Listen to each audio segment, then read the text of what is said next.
Hello, friend. I am Neil Tyson, and tonight it will be my distinct pleasure to be your guide. Welcome to our sanctuary of somnolent science, a quiet place at the intersection of the cosmos and the microscopic, where the vastness of space and the intimacy of a single scent can meet and merge. Tonight, we will not be journeying outward toward distant galaxies and fiery nebulae. Our telescope will not be pointed toward the heavens. Instead, we will turn our gaze inward, deep, deep inward, into the very heart of matter. We will explore the universe that resides within two of nature's most ancient and soothing botanicals, lavender and sage.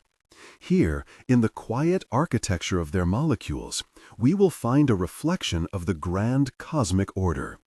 We will discover that the same fundamental laws that shape the spiral arms of a galaxy also choreograph the delicate dance of atoms that gives rise to a calming fragrance. So find a comfortable position. Let your body feel heavy, supported, and at ease.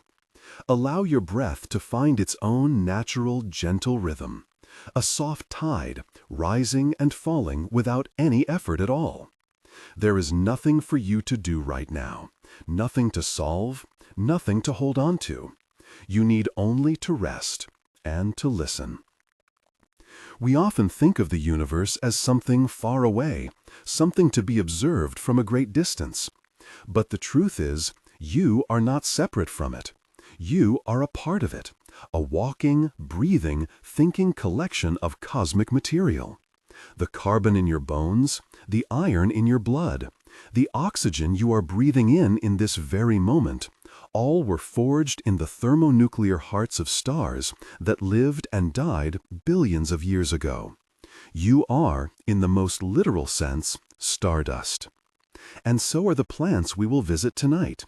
The lavender, with its deep, velvety purple hue, and the sage, with its soft, silvery green leaves, are also woven from the fabric of the cosmos. They are our silent, rooted cousins in this grand, universal family. They, too, are stardust. Our journey tonight is one of connection. It is a quiet exploration of the profound truth that the universe is not just out there, it is in here. It is in the gentle unfurling of a leaf. It is in the subtle chemistry that allows a flower to release its scent into the evening air. It is in the way that scent travels, an invisible messenger, to meet your senses and bring you a feeling of peace. So let go of the day. Let its complexities and demands dissolve into the quiet darkness around you. We are about to enter a world of elegant simplicity, a world of molecular constellations and nebulae of scent. Here, in this hidden cosmos, we will find a deep and abiding quiet, a quiet that has been waiting for you all along. Let the journey begin. Our story begins not with a single molecule, but with a chorus, an orchestra of scent. For our first fact is this: the soothing aromas of lavender and sage are not the product of one single chemical, but rather a complex and beautiful blend of many different volatile organic compounds, all working in harmony. Think of it as a molecular symphony. Each compound is a different instrument, playing its own unique note. Some are bright and high, others are deep and resonant. And it is only when they play together in perfect balance that we experience the full, rich, serene fragrance that has comforted humanity for millennia. And now for our second fact. The largest and most important family of instruments in this botanical orchestra belongs to a group of molecules known as the terpenes. Terpenes are nature's fundamental building blocks of aroma. They are simple hydrocarbons, meaning they are made only of carbon and hydrogen atoms, elegantly arranged by the quiet wisdom of the plant. They are the primary reason that a pine forest smells so fresh, that a lemon smells so bright, and that lavender and sage smell so profoundly peaceful. They are the lead violins, the cellos, and the basses of our symphony, laying down the foundational melodies of scent.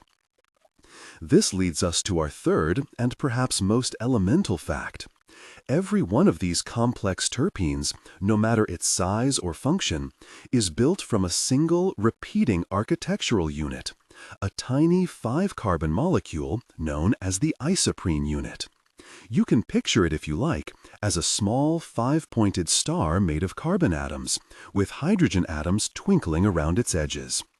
The plant, in its silent, sun-powered laboratory, learns to link these tiny stars together in countless configurations, creating a vast and diverse vocabulary of aromatic molecules.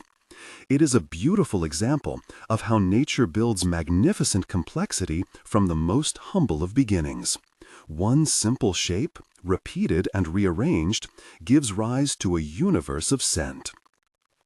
Our fourth fact follows this logic, like a gentle flowing stream. The terpenes are classified by the number of these isoprene stars they contain. It's a simple rhythmic counting. When a plant joins 2 isoprene units together, creating a 10-carbon structure, we call it a monoterpene. Mono for one pair. These are often the lightest, most volatile molecules, the ones that first reach you on the breeze. When 3 isoprene units are linked, forming a 15-carbon chain, we call it a sesquiterpene. These molecules are a bit heavier, their notes lingering longer in the air.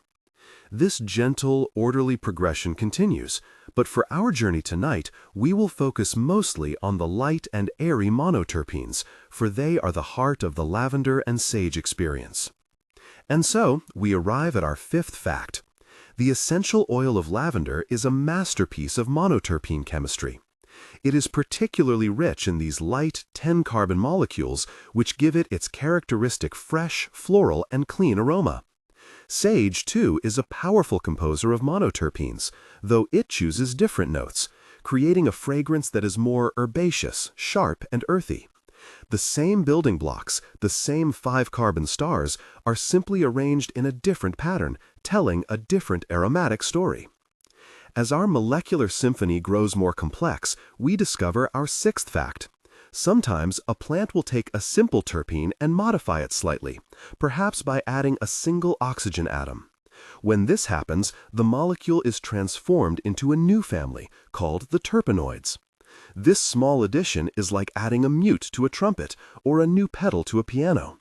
The fundamental note is the same, but its quality, its timbre, its emotional color is subtly and beautifully changed. This addition of oxygen often makes the molecules even more aromatically potent and is key to the signature scents of both lavender and sage. Our seventh fact introduces another family of molecules, a different section of the orchestra entirely.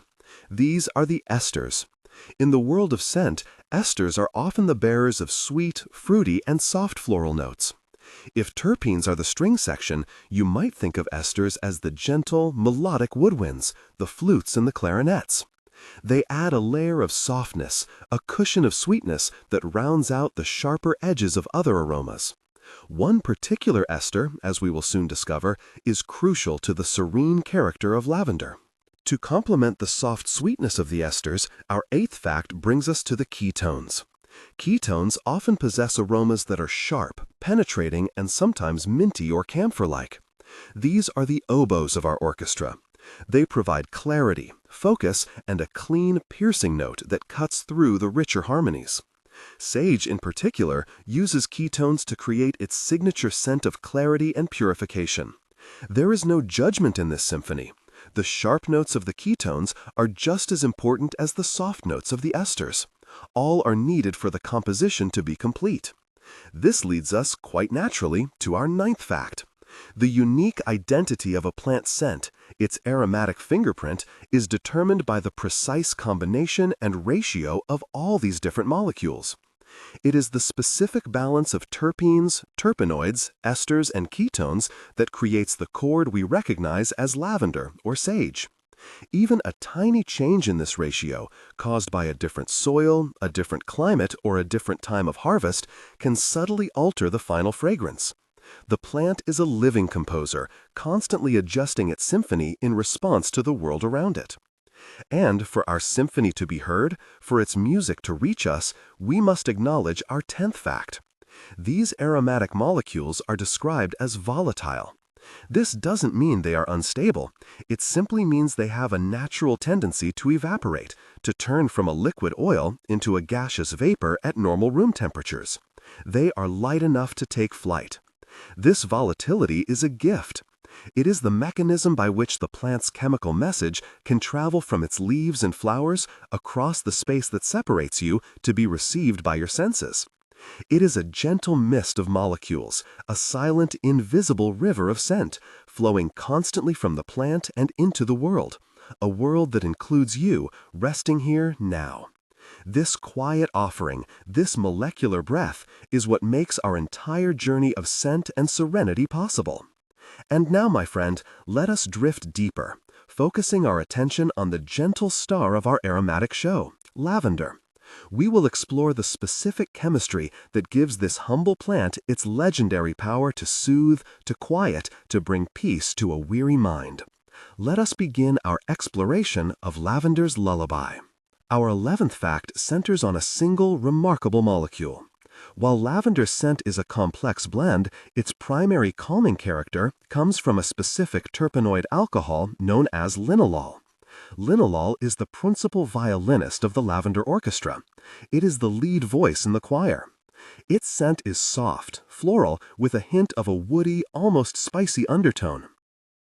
It is the note that your mind and body recognize, instinctively, as a signal to release, to relax, and to let go. When you breathe in the scent of lavender, you are welcoming countless molecules of linalool into your senses. As we look closer at this molecule, we uncover a fascinating and subtle detail, which is our 12th fact. Linalool exists in two distinct forms, two different versions that are chemically identical in their makeup, but are structured as mirror images of one another. Science calls these forms enantiomers or isomers. A simple way to picture this is to look at your own two hands. They have the same fingers, the same thumb, the same palm, yet they are not identical. One is a left hand, the other is a right. They are mirror images, and you cannot perfectly superimpose one upon the other. So it is with linalool. It has a left-handed form and a right-handed form. This structural difference, this handedness, has a profound impact on its scent, leading us to our 13th fact. The two forms of linalool do not smell the same. One form, known as S+ linalool, has a scent that is often described as petitgrain, more woody and citrus-like. But the form that is found in the highest concentrations in true lavender, the form responsible for its signature calming scent, is R- linalool. Its aroma is the one we know so well, softer, sweeter, more profoundly floral and gentle. It is a beautiful example of how a subtle change in a molecule's three-dimensional shape can completely change the way we perceive it. Our sense of smell is exquisitely sensitive to molecular geometry. But linalool does not work alone. It has a partner, a gentle companion that deepens and extends its calming effects. This brings us to our 14th fact. The second most important molecule in lavender's lullaby is an ester called linalyl acetate. If linalool is the pure, melodic voice of the violin, linalyl acetate is the warm, resonant harmony of the viola. It is formed inside the lavender plant when a linalyl molecule chemically combines with acetic acid. This union creates a new molecule with an even sweeter, fruitier, and softer aroma. It smooths the edges of the linalool, adding a layer of rich, creamy comfort to the overall fragrance. The quality of a lavender oil is often judged by the balance of these two molecules. Our 15th fact is that the finest, most sought-after lavender oils, those prized for their therapeutic and calming properties, typically have a high concentration of linalyl acetate in harmonious balance with linalool. A lavender grown at high altitudes, for instance, is exposed to more intense ultraviolet light from the sun. This environmental stress encourages the plant to produce more of the protective, sweet linalyl acetate. The result is a softer, more rounded, and more deeply relaxing essential oil. The plant creates beauty as a response to challenge. So how precisely does this molecular duo create a feeling of calm within you? Our 16th fact takes us from the lavender field into the intricate landscape of the human brain. The calming effects of linalool and linylyl acetate are not just a matter of pleasant association. They are rooted in neurochemistry.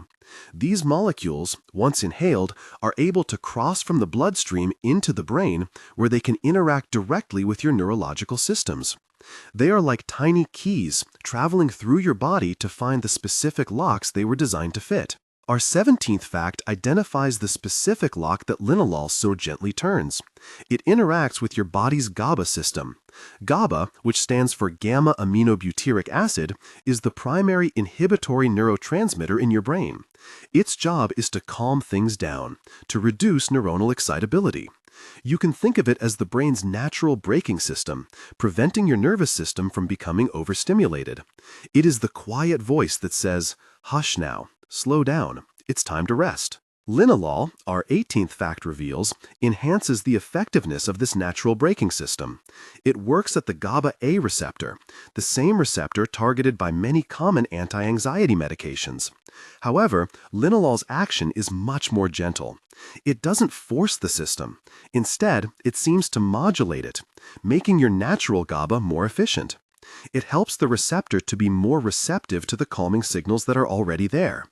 It is not a loud command to be calm, but rather a soft whisper of encouragement, helping your own body remember how to find its own state of peace. Our 19th fact delves into the specifics of this interaction. Linalool molecules bind to a particular site on the GABA receptor complex. When they dock there, they cause a subtle change in the receptor shape. This change makes it easier for GABA molecules to bind to their own site on the same receptor.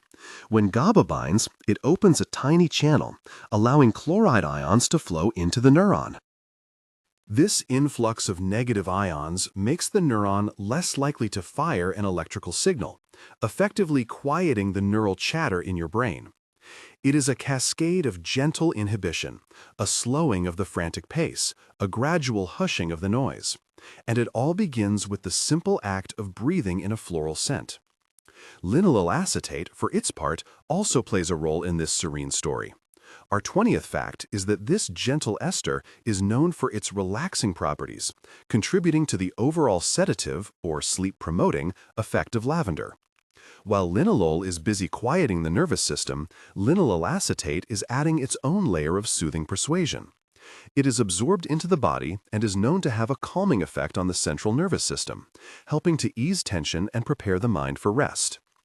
This leads to our 21st fact. The effects of inhaling lavender are measurable. Scientific studies have shown that exposure to lavender aroma can decrease heart rate and blood pressure. It can also alter brainwave activity, increasing the prevalence of alpha waves, which are associated with a state of relaxed wakefulness, and theta waves, which are prominent during the early stages of sleep. Your body responds to this molecular message in real physical ways. The calm is not just imagined, it is a physiological reality. Our 22nd fact highlights the dual nature of these molecules. Not only do they work on the central nervous system, but they also have a notable effect on the smooth muscles of the body. Both linalool and linylyl acetate have antispasmodic properties, meaning they can help to relax muscle tension. So as your mind begins to quiet, your body is receiving its own message to release. The tightness in your shoulders, the tension in your jaw, these too can begin to soften and dissolve under the gentle influence of lavender's chemistry. The journey of these molecules from flower to brain is a marvel of efficiency. Our 23rd fact concerns their small size and lipid solubility. Being small and fat-loving, molecules like linalool and linylyl acetate can easily pass through the membranes that protect our cells, and even cross the highly selective blood-brain barrier. This is what allows them, when inhaled, to travel from the lungs into the bloodstream and arrive at their destination in the brain with remarkable speed. Their journey is swift, silent, and direct. Our 24th fact is that the calming effect of lavender is not solely dependent on inhalation. When applied to the skin, diluted in a carrier oil, linalool and linylyl acetate can be absorbed transdermally. They pass through the layers of the skin to enter the local circulation and eventually the bloodstream. This is a slower, more sustained route of delivery, offering a gentle, continuous release of these calming compounds, allowing the relaxation to unfold over a longer period of time. And finally, for our 25th fact, we return to the plant itself. The production of linalool and linalool acetate is a living, dynamic process.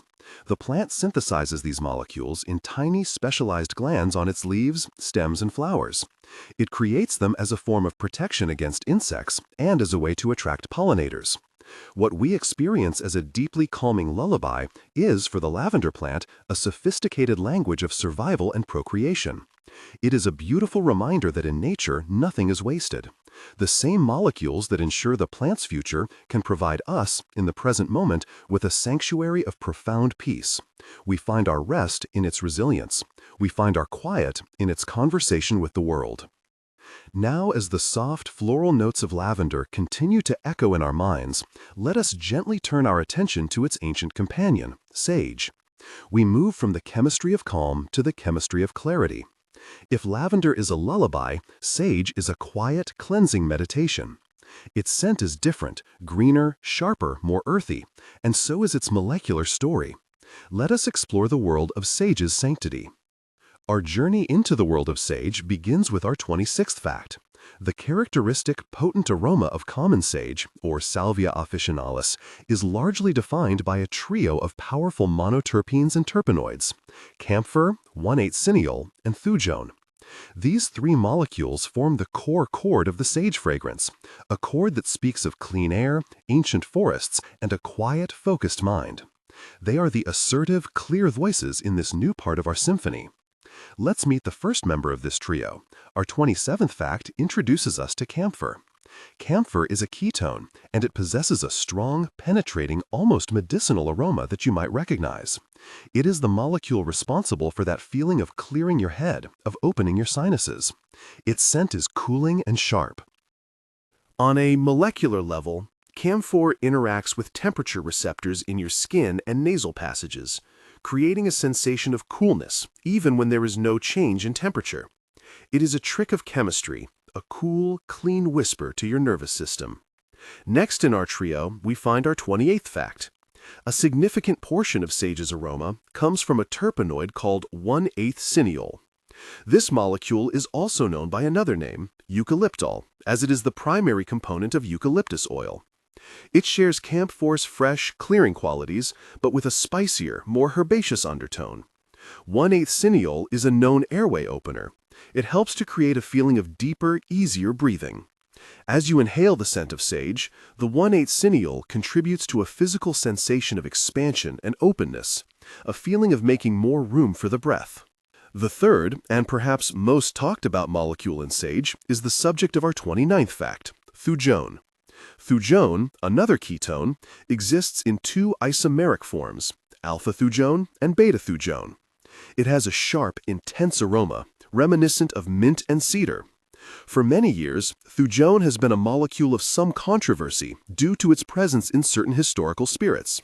However, it is crucial to understand that the amount of thujone released when burning sage, or when using sage essential oil in moderation, is exceptionally small.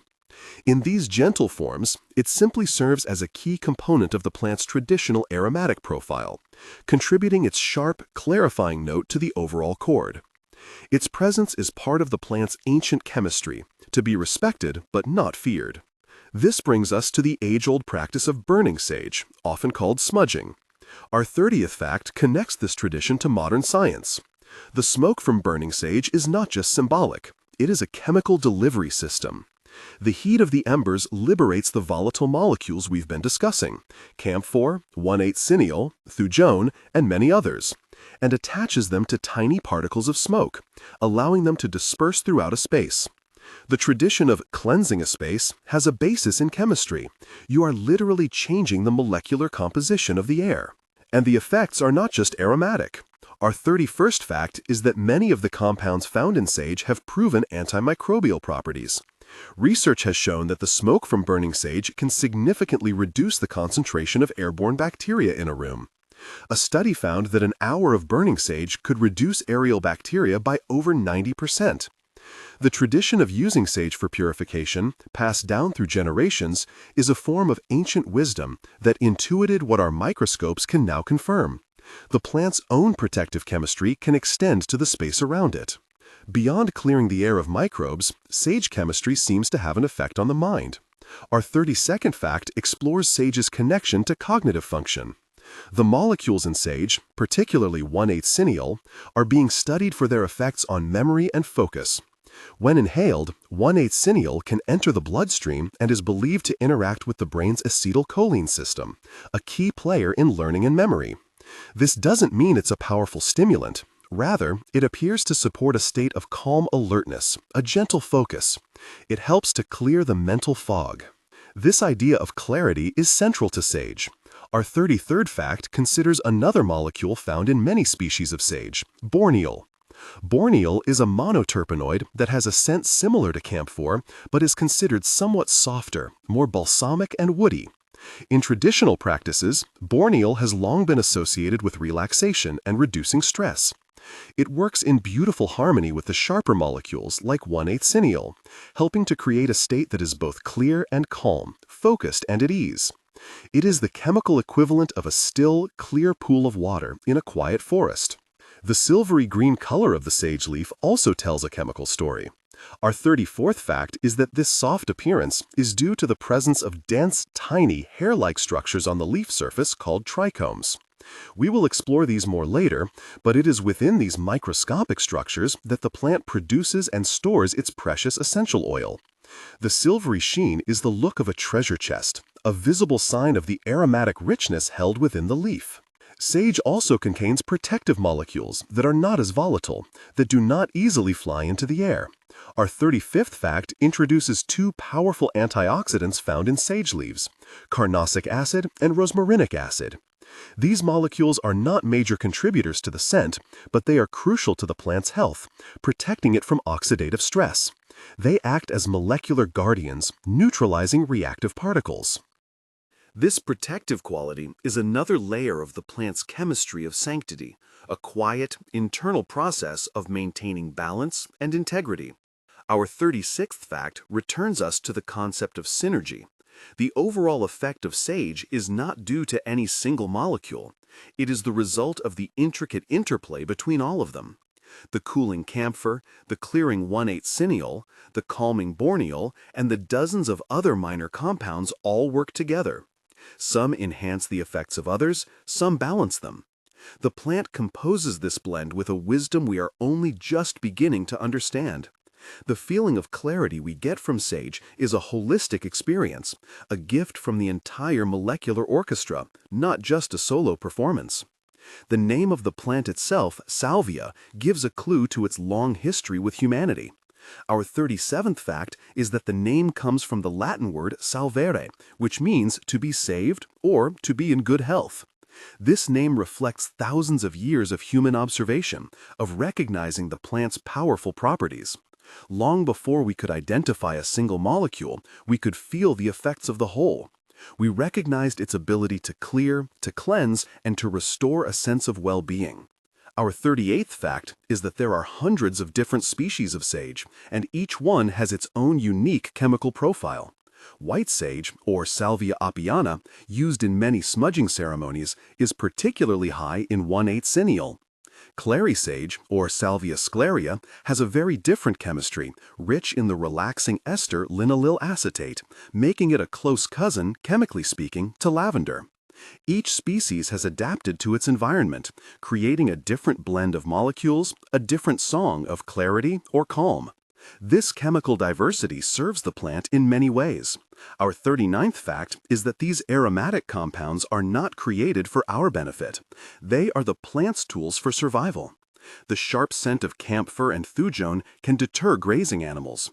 The antimicrobial properties protect the leaves from fungi and bacteria. The aroma can attract beneficial pollinators. We are simply fortunate enough to exist in the same world, to be able to breathe the same air, and to experience the beautiful side effects of the plant's strategies for living a long and healthy life. And our 40th fact brings us back to the gentle act of breathing. Whether you are experiencing sage as the smoke from a burning bundle, a drop of essential oil, or simply by rubbing a fresh leaf between your fingers, the experience begins with an inhalation. It begins with welcoming these ancient molecules into your body. With each breath, you are taking in a story of protection, of clarity, and of quiet resilience. You are participating in a chemical conversation that has been happening between plants and people for longer than we can remember. It is a conversation about purity, about peace, and about the profound and simple sanctity of the present moment. And as you continue to breathe, softly and deeply, you may feel that sense of clarity begin to settle within you, a quiet space in the landscape of your mind. We have journeyed through the molecular architecture of calm and clarity found within the leaves and flowers of lavender and sage. But how do we gently persuade these plants to share their aromatic treasures with us? How do we capture this fleeting, volatile essence and hold it in our hands? This brings us to a new chapter in our story, a chapter of gentle transformation, of warmth and water, of travel and return. We now explore the art of extraction, the journey from flower to flask. Our 41st fact is that the most common and ancient method for capturing the soul of these plants is a process of beautiful simplicity and elegance called steam distillation. It is not a harsh or forceful process. It is a slow, methodical art, a gentle conversation with the plant, using the language of heat and water. It is a way of asking the plant to release its aromatic secrets, which it does willingly into a rising cloud of warm steam. Imagine a large, often copper, vessel called a still. It is the alchemical heart of this process. Within it, the transformation from solid flour to liquid essence will take place. The process begins with our 42nd fact, the power of phase transition. Below the chamber holding the lavender flowers or sage leaves, water is gently heated. It begins to simmer, and then, as it absorbs more energy, it undergoes a magical change. It transforms from a liquid into a gas, into steam. This is the engine of our process. This water vapor is pure, energized, and ready to begin its journey. It is the messenger we are sending to the plants, a warm, invisible breath that will carry their story back to us. And so the steam begins to rise. Our 43rd fact is that this rising column of water vapor is directed upward, percolating gently through the tightly packed bed of plant material. It is not a violent rush, but a slow, pervasive saturation. The steam envelopes every leaf, every flower, every stem. It is a warm, moist embrace. The heat from the steam begins to gently warm the plant, preparing it for the release of its precious oils. The entire still fills with this warm, fragrant fog, a momentary union of water and herb. As the plant material becomes saturated with this heat and moisture, a delicate event occurs. This is our 44th fact. The tiny, glistening sacs on the surface of the leaves and flowers, the trichomes that we spoke of, begin to swell and soften. The heat gives the oil molecules within them more energy, causing them to move faster, creating pressure. Eventually, the thin walls of these microscopic treasure chests gently rupture, releasing their contents. It is a quiet, microscopic surrender. The essential oil, once carefully stored, is now liberated, free to join the steam on its journey. This journey is possible because of our 45th fact, a principle we have already met, volatility. The essential oil molecules, like linalool, camphor, and linaloyl acetate, are naturally inclined to become vapor. The heat of the steam gives them the final push of energy they need to take flight. They leave the plant material behind and become part of the rising tide of steam, like tiny passengers on a cloud. The heavier, non-volatile parts of the plant, the cellulose, the pigments, the mineral salts, are all left behind. Only the lightest, most aromatic souls are invited on this journey. The mixture of steam and essential oil vapor continues its upward path, guided by the shape of the still. Our 46th fact concerns the elegant design of the apparatus. Often, the vapor will travel through a gracefully curved pipe, sometimes called a swan's neck. This shape is not just for beauty, it guides the fragrant cloud away from the heat and toward the next stage of its transformation. As it travels, this invisible river of scent flows, carrying the complete aromatic chord of the plant, all of its notes held in perfect suspension within the water vapor. Now the journey takes a sudden turn. The warm vapor, which has been rising so freely, enters a new environment. This is our 47th fact, the principle of condensation. The swan's neck pipe leads into a coil that is surrounded by cold water. It is a meeting of extremes.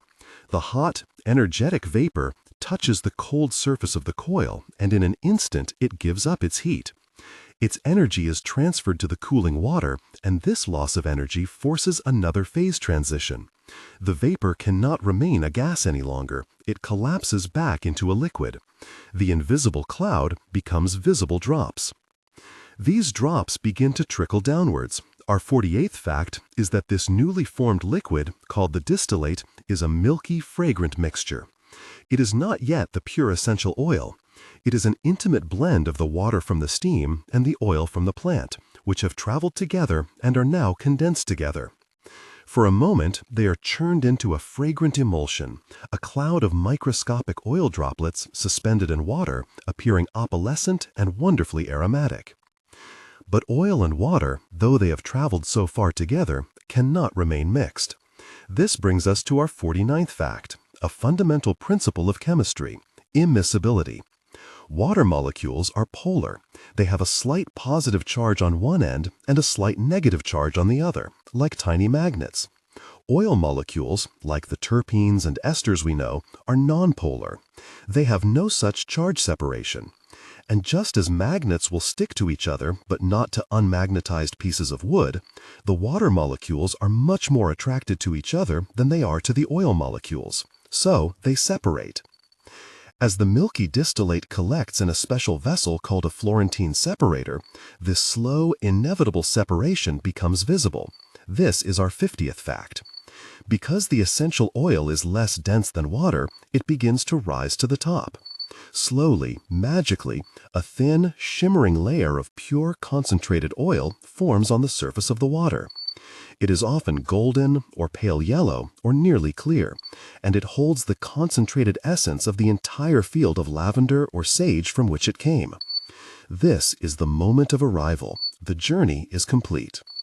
This precious floating layer is our 51st fact, the essential oil. It is the lipophilic or fat-loving component. It contains all the non-polar molecules, the terpenes, esters, ketones, and terpenoids that we have been discussing. It is incredibly potent.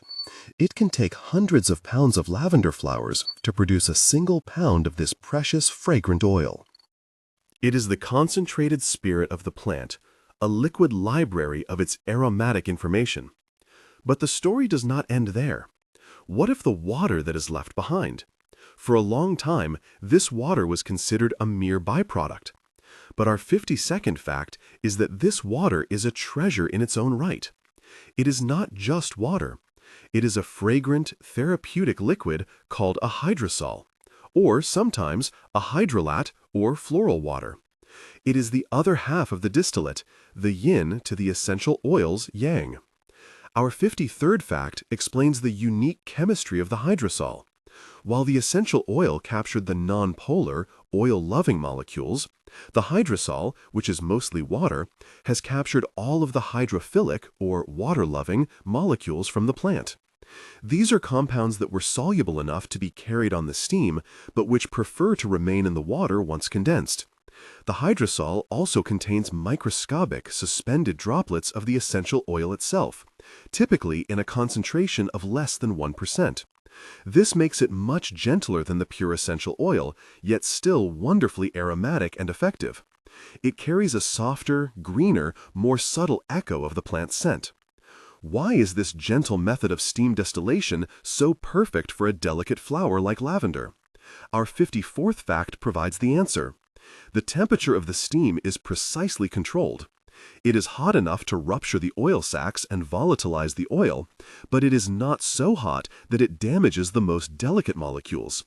Linylyl acetate, the sweet, calming ester in lavender, is particularly fragile. Too much heat can break it down, a process called hydrolysis, which would diminish the quality and the soothing properties of the final oil. Steam distillation is the perfect balance, a process that is both powerful and gentle, ensuring the lavender's lullaby arrives intact. And finally, let us consider the beautiful cycle that this process represents. Our 55th fact is that distillation is a miniature version of the Earth's own water cycle. Water from a pool evaporates into a vaporous cloud, travels to a new place, and condenses back into rain, which falls to the earth. In the still, water becomes steam, travels through the plant, and condenses back into liquid. It is a rhythmic, cyclical journey of transformation and return. It is a human-assisted process that mimics a fundamental pattern of nature, a dance of water, energy, and life. It is how we learn to listen to the plants and bottle their poetry. Now that we have captured the essence of lavender and sage, this liquid poetry held in a small dark bottle, how does it begin its next journey? How does it travel from the flask to our senses, and what happens when it arrives? We now enter the most intimate part of our story, the invisible dance of molecules that connects the world outside of us with the universe deep within. Let us follow the scent on its olfactory journey. Our 56th fact begins with a simple, effortless act, an inhalation. As you breathe in, you create a gentle current of air, and riding on this current are the volatile molecules we have so carefully collected. Linalool from lavender, 1,8-cineol from sage. Millions of these tiny aromatic messengers are drawn from the air into your nasal passages. This is the gateway to your inner world, the beginning of a profound neurological event. As these molecules enter your nose, they travel upward into a specialized, postage stamp-sized patch of tissue called the olfactory epithelium. This is our 57th fact. This small patch of tissue, located high up in the nasal cavity, is the very heart of your sense of smell. It is here that the outside world, in its chemical form, makes first contact with your nervous system. It is a biological border crossing where a chemical signal is about to be translated into an electrical one. The surface of this olfactory epithelium is covered in millions of specialized neurons. Our 58th fact is that these are called olfactory receptor neurons, and they are unique in the body. They are the only neurons that are directly exposed to the external environment. Protruding from the ends of these neurons are tiny hair-like structures called cilia, which are bathed in a thin layer of mucus. The aromatic molecules from the lavender and sage must first dissolve in this mucus before they can be detected. And now the magic happens. Our 59th fact is that embedded in the membranes of these cilia are the olfactory receptors themselves. These are proteins, complex molecules folded into very specific three-dimensional shapes. You can think of them as millions of tiny, highly specialized locks. Each lock is designed to fit a particular type of molecular key. Your brain has a vast library of these locks, hundreds of different types, allowing you to distinguish between thousands upon thousands of different scents. Our 60th fact describes the moment of connection. As a linalool molecule, for instance, drifts by, it finds a receptor, a lock, that has the perfect shape to receive it. It binds to the receptor, fitting into it like a key. This binding event is a moment of profound recognition. The physical shape of the molecule is recognized by the physical shape of the receptor. This is the dance of our senses, a specific, elegant pairing of molecule and protein. The moment the key enters the lock, it triggers a change. Our 61st fact is that the binding of the scent molecule causes the receptor protein to change its shape. This shape-shifting initiates a cascade of chemical reactions inside the neuron, a chain of events that ultimately results in the generation of a tiny electrical pulse, an action potential. The chemical message of the scent has now been successfully translated into the electrical language of the brain. The scent is no longer just a molecule, it is now a piece of information. Our 62nd fact concerns the complexity of this code. A single scent, like that of lavender, is not made of just one molecule, but many. Therefore, when you inhale its aroma, you are activating not just one type of receptor, but a whole combination of them. The linalool fits into its specific locks, the linaloyl acetate finds its own, and dozens of other minor components find theirs. The brain recognizes the scent of lavender not by a single signal, but by the unique combinatorial code, the specific pattern of which receptors have been activated. It is like playing a chord on a piano, a unique combination of notes that creates a recognizable sound. Once the electrical signal is generated, it needs to travel somewhere. Our 63rd fact follows this signal on its journey. The long tails of the olfactory neurons, called axons, pass up through a bony plate at the top of the nasal cavity and converge in a structure called the olfactory bulb. The olfactory bulb is a small, elegant structure at the very front of your brain, and it acts as a central processing station, a switchboard for the sense of smell. Here, in the olfactory bulb, something remarkable happens. This is our 64th fact. The signals are sorted and organized. All the neurons that were triggered by the same type of molecule, for instance, all the ones that recognized linalool, will send their signals to the same specific microregion within the olfactory bulb. This creates a neat, organized scent map. The complex pattern of activated receptors in your nose is converted into a spatial map of activation in your brain. And now we arrive at the most profound part of this journey. Our 65th fact is what makes the sense of smell so uniquely powerful and emotional. From the olfactory bulb, the scent information takes a direct, unfiltered route to some of the oldest and most primitive parts of the brain. Unlike all your other senses, sight, sound, touch, which are first routed through a region called the thalamus for sorting, the sense of smell has a direct superhighway to your brain's emotional and memory centers. This destination is our 66th fact, the limbic system. The limbic system is a collection of structures deep within the brain that includes the amygdala and the hippocampus. It is the seat of your emotions, your memory, and your instinct. The amygdala is critically involved in processing emotions like fear and pleasure, while the hippocampus plays a major role in the formation of long-term memories. Our 67th fact is a direct consequence of this neural wiring. Because the olfactory signals arrive directly in this emotional and memory-focused part of the brain, smells can trigger incredibly vivid, immediate, and powerful feelings and memories. A scent can transport you back to a specific moment in your childhood with an intensity that no photograph or sound ever could. This is why the scent of lavender might not just be calming in the abstract.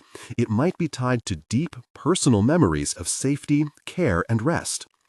So, when linalool and linaloyl acetate are performing their neurochemical magic on your GABA receptors, as we discussed earlier, another process is happening in parallel. This is our 68th fact. The limbic system is processing the scent on an emotional level. The brain learns to associate the scent of lavender with the physiological state of relaxation that it produces. Over time, the scent itself becomes a powerful, conditioned trigger for the relaxation response. Just smelling the lavender can be enough to start the process of calming down, even before the molecules have reached their peak effect in the brain. The scent becomes an anchor for a state of peace. This powerful connection is a two-way street. Our 69th fact is that your emotional state can also affect your perception of smell. When you are feeling calm and relaxed, you may perceive scents as more pleasant than when you are feeling anxious or stressed. It is a feedback loop of serenity.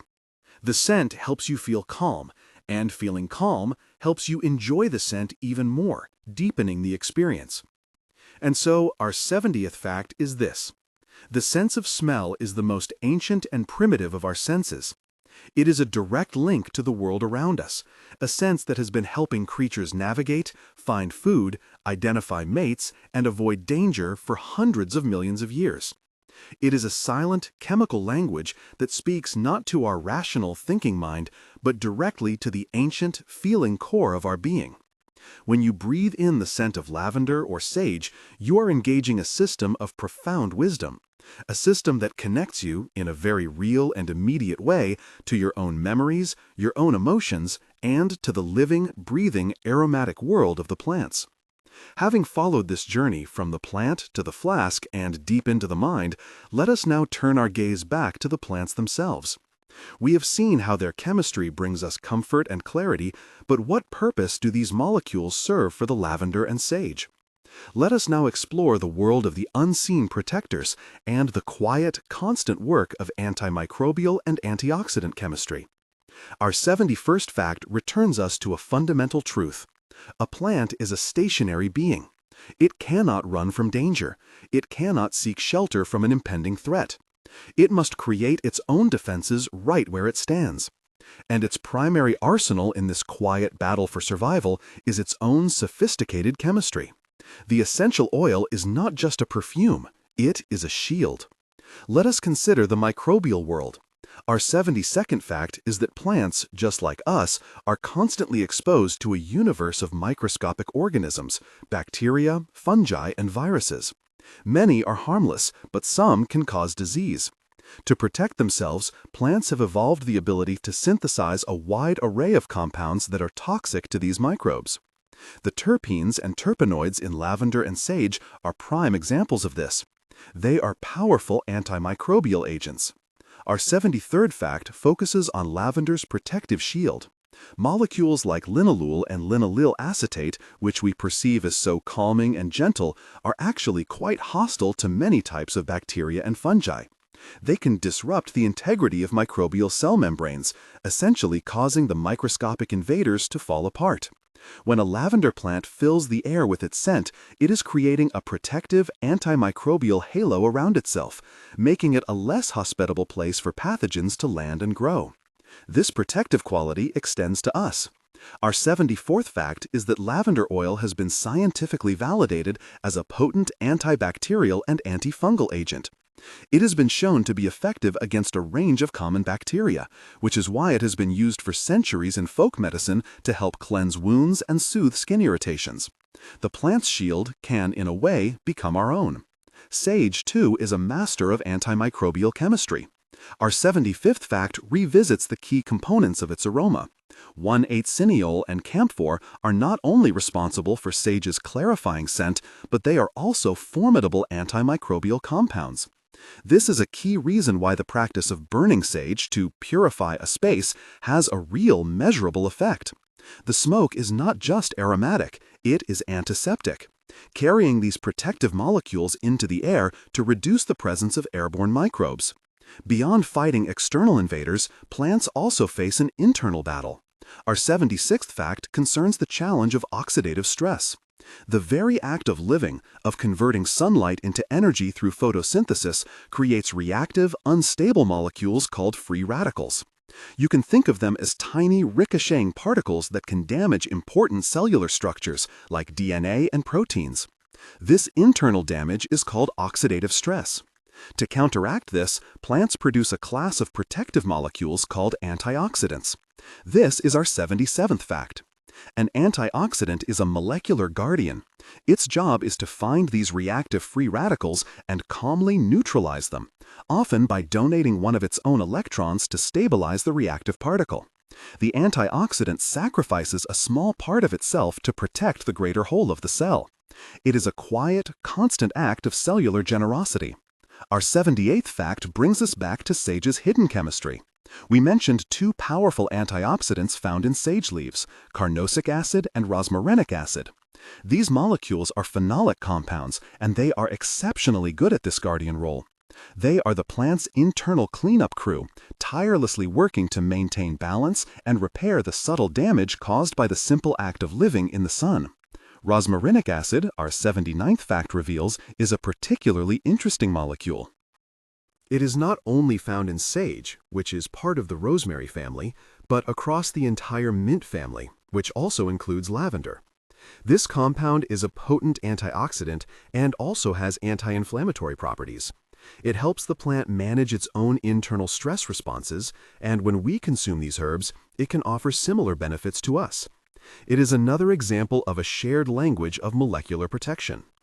Our 80th fact is that the antioxidant capacity of these plants is a key reason they have been valued as culinary herbs for so long. Before the age of refrigeration, adding herbs like sage to food, particularly meats, was not just for flavor. The antioxidant compounds in the sage would help to slow down the process of the fats in the meat going rancid, which is a form of oxidation. It was an ancient, intuitive form of food preservation, using the plant's protective chemistry to extend the life of the food.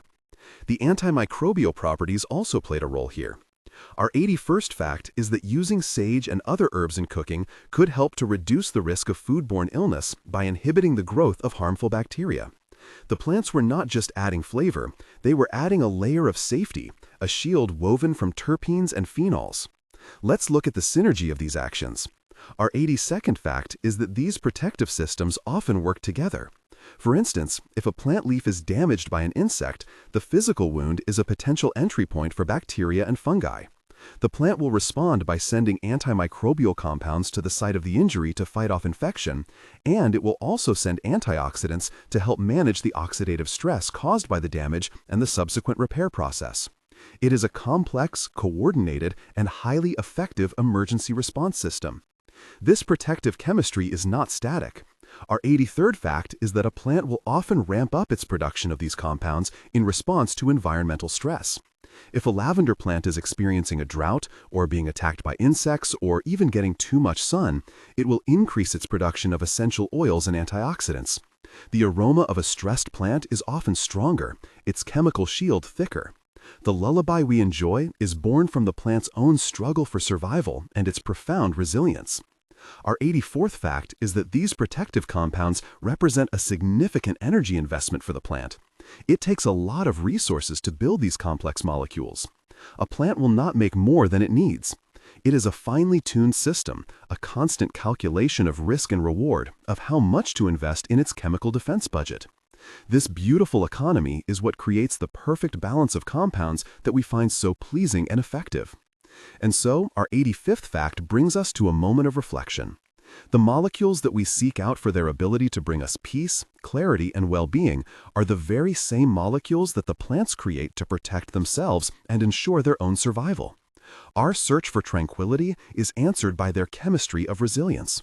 When we use these ancient herbs, we are borrowing their strength, sharing in their protective shield, and partaking in a wisdom that has been refined over millions of years of quiet, rooted life. We are not just calming our minds. We are aligning ourselves with a deep, ancient, and profoundly effective strategy for living in a challenging world. A strategy of quiet strength, of molecular protection, and of perpetual balance. Our journey so far has been one of scent and sensation, of function and feeling. We have explored the invisible molecules that bring us calm and clarity. We have witnessed their gentle extraction and followed their intimate journey into the very heart of our emotional brain. We have come to understand that these fragrant compounds are also the plant's own shield, its own quiet language of resilience. But now, let us open our eyes, in our imagination, and simply look at these plants. Let us explore the chemistry that we can see, the molecules that paint the world with color, and give the plants their unique form. Welcome to the palette of molecules. Our 86th fact is a feast for the eyes.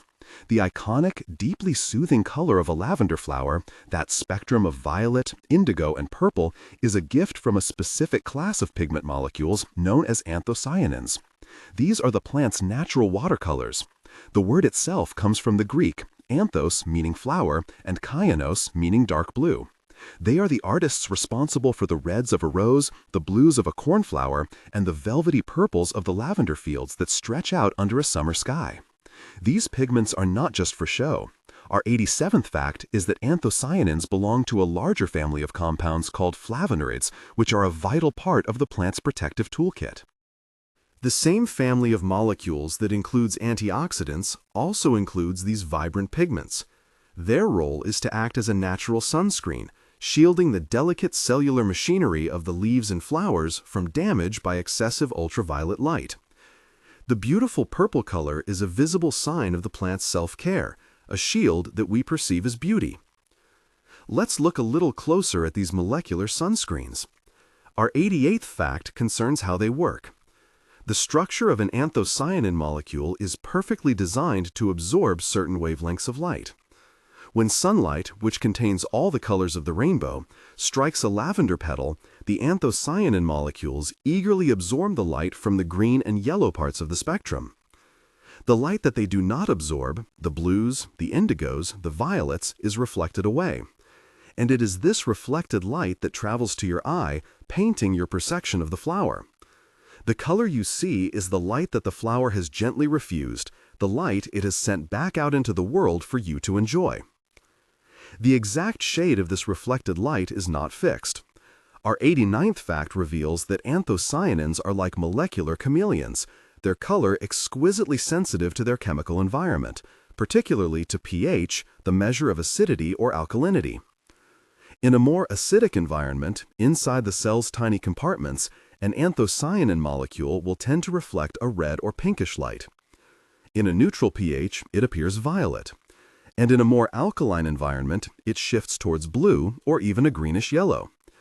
This is why the color of a lavender flower can vary so subtly from plant to plant, or even change slightly as the flower ages and its internal chemistry shifts. It is a living, breathing color. Other factors can also influence this delicate palette. Our 90th fact is that the color of anthocyanins can be deepened and stabilized by a process called copigmentation. This happens when other, often colorless molecules, or even metal ions like aluminum or iron drawn from the soil, snuggle up alongside the anthocyanin. This close association protects the pigment and can shift its hue, often making blues and purples more intense and vibrant. The final, perfect shade of a lavender flower is a complex harmony, a collaboration between its genes, its soil, its age, and the very light that falls upon it. Now, let us shift our gaze from the vibrant color to the subtle form. We have spoken of the trichomes, the microscopic treasure chests where the essential oils are stored. Our 91st fact invites you to visualize them.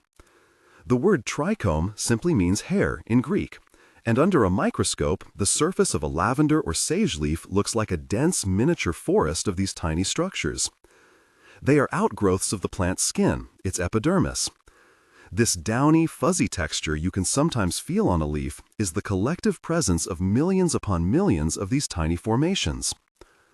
There are many types of trichomes, but for our story, the most important are the glandular trichomes. Our 92nd fact is that these are the true essential oil factories. Unlike their simpler, non-glandular cousins, which are primarily for physical defense or light reflection, the glandular trichomes are complex, microscopic manufacturing and storage facilities. The surfaces of lavender flowers and sage leaves are covered with these specialized, glistening glands, each one a self-contained world of aromatic chemistry. Let us zoom in with our mind's eye on a single one of these factories. Our 93rd fact describes its elegant structure. A glandular trichome typically consists of a stalk, which holds it up from the leaf surface, and a secretory head. It is within the specialized cells of this head that the molecular symphony is composed. Here, sophisticated enzymes, following the plant's genetic blueprint, take simple sugars produced by photosynthesis and meticulously assemble them, step by step, into the complex terpenes and esters that we have come to know. It is a silent, sun-powered, and profoundly creative process. Once these precious oil molecules are created, where do they go? Our 94th fact reveals their ingenious storage solution. The finished essential oil is secreted from the cells of the head and accumulates in a delicate, balloon-like reservoir called a subcuticular space. It is a tiny, fragile blister protected from the outside world by a thin, waxy layer of cuticle. This is what you see when a sunbeam catches a lavender flower just right, that subtle, crystalline sparkle. You are witnessing the combined glint of thousands of these microscopic, oil-filled treasure chests, each one full to the brim with captured sunlight and fragrant chemistry. It is here the oil waits until a gentle touch, a gust of wind, or a cloud of warm steam persuades it to release its contents. And what of the soft, silvery green of the sage leaf? We now understand its fragrant chemistry, but what of its color? Our 95th fact connects this appearance directly to the trichomes. The characteristic muted green of many sage species is not due to a lack of green chlorophyll pigment. The leaves have plenty. Instead, that soft, silvery, almost frosted look is created by a very dense mat of non-glandular trichomes. These fine, hair-like structures do not produce oil. Their job is to scatter the light, creating a silvery sheen that helps to reflect the harsh rays of the sun. They also trap a thin, still layer of air close to the leaf surface, which reduces water loss in hot, dry climates. The soft, gentle appearance of the sage leaf is the look of resilience. It is the visual evidence of a plant that has mastered the art of staying cool, calm, and collected, even when the world around it is hot and dry. We have journeyed deep into the material world of the plant, from its vibrant colors to its microscopic forms. We have touched the very molecules it builds to survive and to thrive. And now, for the final chapter of our journey, we must ask the ultimate question. Where did these materials come from? Where did the atoms themselves, the carbon, the hydrogen, the oxygen that form the very backbone of these fragrant molecules, originate? For this final movement of our symphony, we must turn our gaze from the microscopic to the cosmic and find our connection to the stars. Our 96th fact is perhaps the most profound of all. The fundamental elements that constitute every molecule we have discussed tonight, the carbon, hydrogen, and oxygen that build the lavender and the sage, and that build you, were not created on this planet. The Earth is rich in these elements, but it is not their birthplace. It is their inheritor. To find their origin, we must travel back in time and out into the vast dark furnace of space. Let us start with the most abundant and most ancient of all elements. Our 97th fact concerns hydrogen. Nearly every hydrogen atom in the universe, the hydrogen that is part of the water molecule, and the hydrogen that studs the carbon chains of every terpene, was created in the very first few minutes after the Big Bang. It is the primal stuff of the cosmos, the elementary building block from which everything else is made. The hydrogen within you is over 13 billion years old. It is a direct physical link to the moment of creation itself. But what of the more complex atoms, like carbon and oxygen?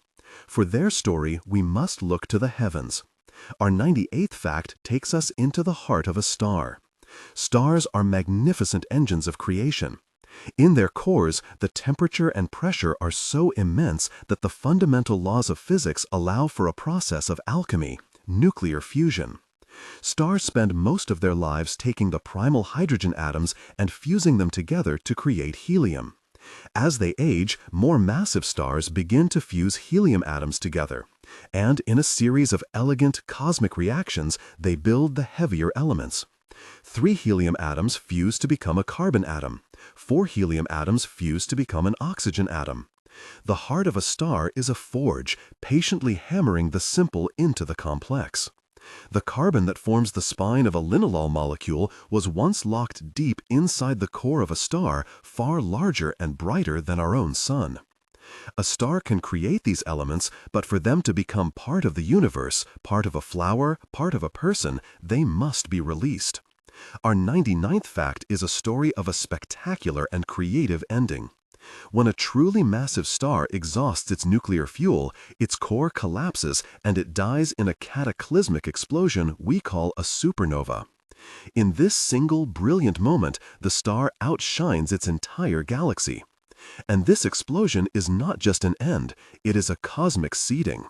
It blasts all those newly forged elements, the carbon, the oxygen, the iron, all the building blocks of life, out into the vastness of interstellar space, enriching the void with the raw materials for new creation. And this brings us to our 100th and final fact. We are the beneficiaries of this ancient stellar generosity. The carbon and oxygen atoms scattered by countless supernovae billions of years ago mingled with clouds of primordial hydrogen. Over eons, gravity gently pulled these enriched clouds together. They swirled into great cosmic disks, and from one such disk, our Sun, our Earth, and all the other planets were born. The Earth was formed from this stellar debris. The iron in our planet's core, the oxygen in our atmosphere, the carbon in our soil are all recycled stardust. And the plants, like lavender and sage, draw this stardust up through their roots, weave it together with sunlight and water, and build their leaves, their stems, their flowers, and their fragrant molecules. The very atoms that make up the linalool that calms you tonight were once part of that fiery, explosive, cosmic cycle. And so are you. The carbon in your bones, the oxygen that fills your lungs with each gentle breath you take, the iron in your blood. Every atom in your body, save for the ancient hydrogen, was forged in the heart of a star that lived and died long before the Earth was ever formed. You are a walking, breathing, dreaming collection of stardust. You are a child of the cosmos. The universe is not something separate from you. It is within you. And when you feel a connection to the calming scent of a lavender flower, you are, in a very real sense, feeling a connection back to your own cosmic origins. The stardust in you is simply recognizing the stardust in the flower. It is a quiet, gentle homecoming. And now, my friend, our journey of 100 facts has come to its peaceful conclusion. We have traveled from the vastness of space to the intimacy of a single molecule, and back again. We have found the cosmic in the commonplace and wonder in the familiar. There is no need to hold on to these facts now. Let them dissolve. Let them fade, like gentle ripples on a still, quiet pond. What remains is not the information, but the feeling. The essence, the quiet truth that has been waiting for you underneath all the words. Our journey of the mind is over, and now a new journey begins. A journey into the deep, silent, and restorative universe of sleep. Allow the memory of our exploration to transform, to soften.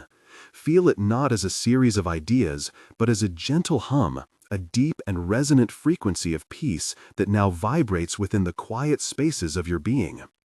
Perhaps you can recall the feeling of the molecular symphony, not the names, not the structures, but the gentle harmony of it all, the sense of a perfect, intricate balance, the soft, sweet notes of the esters, like the gentle melody of a flute in a quiet hall, the deep, resonant, grounding notes of the terpenes, like the cello, holding the foundation of calm.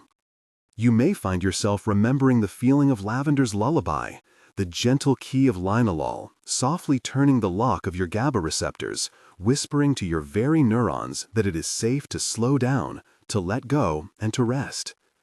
Perhaps you can sense the feeling of sage's sanctity, the cool, clean clarity of cineole, like a still forest pool, clearing the mental fog and leaving behind a quiet, peaceful focus. You might feel the rhythmic, cyclical peace of the distillation process, the gentle rising of the steam, the quiet release of the fragrant oils, and the slow, patient return to a precious, liquid calm.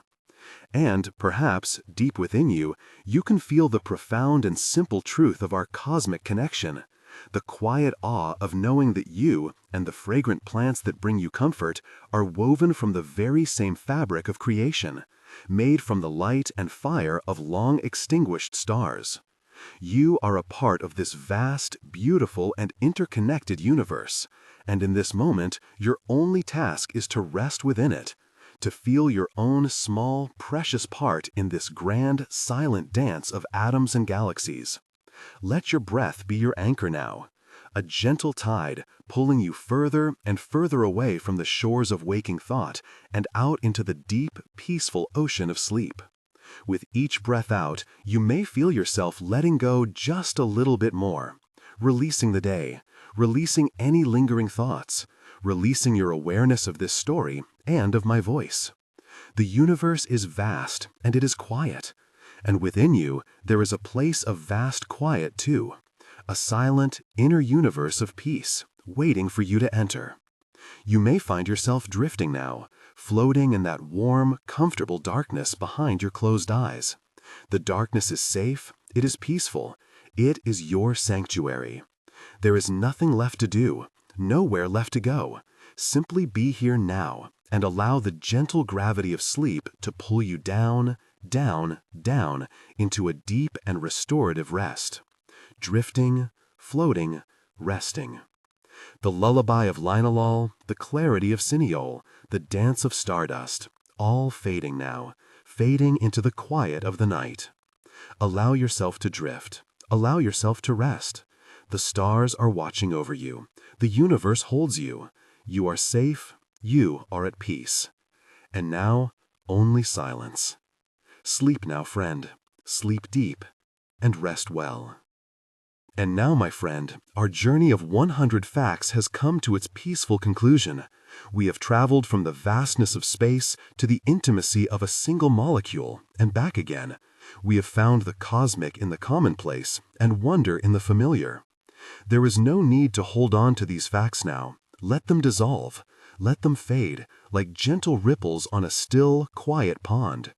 What remains is not the information, but the feeling, the essence, the quiet truth that has been waiting for you underneath all the words. Our journey of the mind is over, and now a new journey begins, a journey into the deep, silent, and restorative universe of sleep. Allow the memory of our exploration to transform, to soften. Feel it not as a series of ideas, but as a gentle hum, a deep and resonant frequency of peace that now vibrates within the quiet spaces of your being. Perhaps you can recall the feeling of the molecular symphony, not the names, not the structures, but the gentle harmony of it all, the sense of a perfect, intricate balance, the soft, sweet notes of the esters, like the gentle melody of a flute in a quiet hall, the deep, resonant, grounding notes of the terpenes, like the cello, holding the foundation of calm. The clean, bright notes of the ketones, like a single, clear bell ringing in a distant valley, all playing together, not for you, but within you. A symphony of serenity that you can carry with you into your dreams. Let the memory of this music be a soft blanket covering you now. You may find yourself remembering the feeling of Lavender's lullaby. Let the science fall away and just feel the echo of its message. The feeling of a gentle key, crafted from starlight and sunlight, finding a lock deep within you, a lock you may not have even known was there. And with the softest touch, it turns, and the door to worry, to tension, to the endless chatter of the day swings gently open, revealing a quiet room, a room of profound peace. Feel that hushing, that slowing, that gentle molecular permission to release. It is the feeling of being cushioned, of being held. A soft purple wave washing over your nervous system, carrying away all that you no longer need to hold. Allow this feeling to deepen now, a sense of unfurling, like a tightly held fist slowly, finger by finger, opening to the quiet air. That is the lullaby, and it is still singing to you, softer and softer now. And perhaps, in the quiet spaces, you can sense the feeling of sage's sanctity. Again, let the names of the molecules drift away like smoke. What remains is the feeling of clarity, the feeling of a cool, clean breath filling your lungs and then filling the very corridors of your mind. Imagine standing in a still, ancient forest, just after a rain. The air is clean, pure, and vibrant. That is the feeling. The mental fog, the lists, the concerns, they are not fought, not pushed away, but they simply lift. They dissipate like mist in the morning sun, revealing a clear, silent sky within, a state of calm, focused, and effortless being. It is the feeling of a clean slate, an open space, a quiet readiness for rest. Let this clarity not be a state of alertness, but a state of pure, untroubled stillness. A still, clear pool of water reflecting only the quiet, dark sky above. You might feel the rhythmic, cyclical piece of the distillation process we witnessed. You don't need to see the copper still or the glass flask. Just feel the rhythm, the gentle rising, like your own slow breath, the warm, pervasive embrace of the steam, the quiet moment of release, the surrender, and then the slow, patient return, the condensation, the gathering, the settling, drip, drip, drip, the sound of liquid peace being collected, drop by precious drop. It is the rhythm of transformation, the rhythm of letting go of one form to become another. It is a story of water and warmth, of travel and homecoming. Feel this gentle, cyclical pulse in your own body, the rise and fall of your chest, the slow, steady beat of your heart. You are part of this rhythm. You are this rhythm. And perhaps, deep within you, as you sink deeper and deeper into comfort, you can feel the profound and simple truth of our cosmic connection. Let the astronomy, the physics, the grand celestial events, let them all dissolve into a single, intimate feeling. The feeling of your own gentle weight, resting, here, now. This is not just the weight of your body. It is the weight of ancient mountains, of deep oceans, of the core of the planet itself. It is the gentle, reassuring weight of stardust. Feel the atoms within you, the carbon, the oxygen, the hydrogen. They are not just particles. They are tiny, sleeping stars, dreaming of their fiery birthplaces. You are not separate from the cosmos. You are its living, breathing, dreaming expression. You are not just on the earth. You are of the earth, and you are of the stars. To feel this is to feel a sense of profound belonging, a sense of being completely and perfectly at home, right here, right now, in this moment. The universe is not out there. It is in here, in your breath, in your bones, in your quiet heart. And it is holding you. It has always been holding you. It will always be holding you. So now, let go of the journey. Let go of the story. Release your kind attention from my voice. The words have done their work.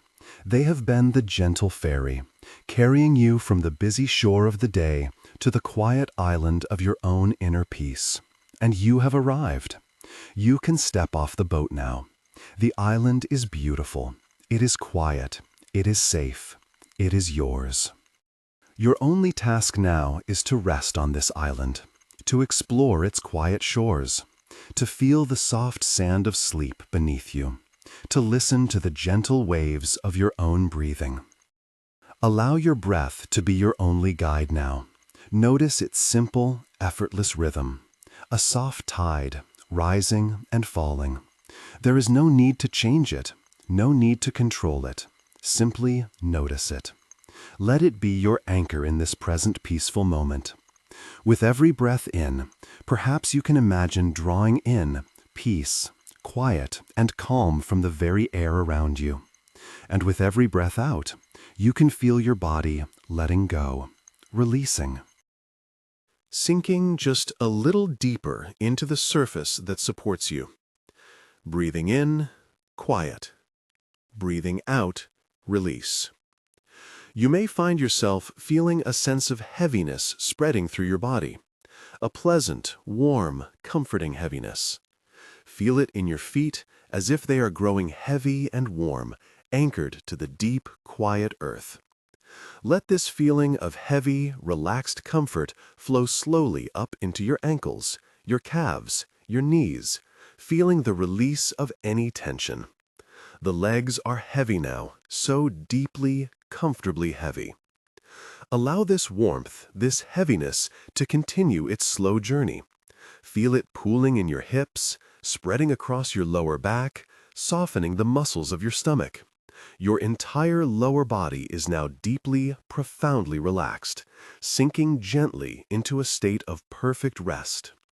And the wave of relaxation continues to rise.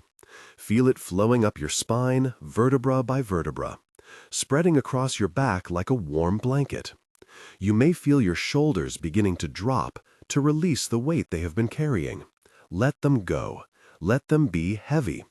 Let this feeling of release flow down your arms, through your elbows, your forearms, into your wrists and your hands, and right to the very tips of your fingers. Your arms are heavy now. Your hands are soft and still, so very peaceful. And now, feel this gentle wave of calm as it reaches your neck. The muscles at the back of your neck can soften and lengthen. The feeling flows up into your jaw. Perhaps your jaw can unclench, your teeth can part slightly. It flows into your cheeks, your temples, the tiny muscles around your eyes can grow soft and still. And finally, feel it smooth across your forehead, releasing any last trace of effort, of thought. Your entire body is now resting, deeply, completely. You have given it permission to let go, and it has listened. It is safe, it is at peace. And in this state of deep physical rest, you may find your mind becoming quiet as well. Thoughts may still arise, like small, fluffy clouds drifting across a vast blue sky, But you do not have to hold on to them. You can simply watch them drift by, without judgment, without attachment. They come and they go, and behind them, always, is the vast, clear, silent sky of your own peaceful awareness.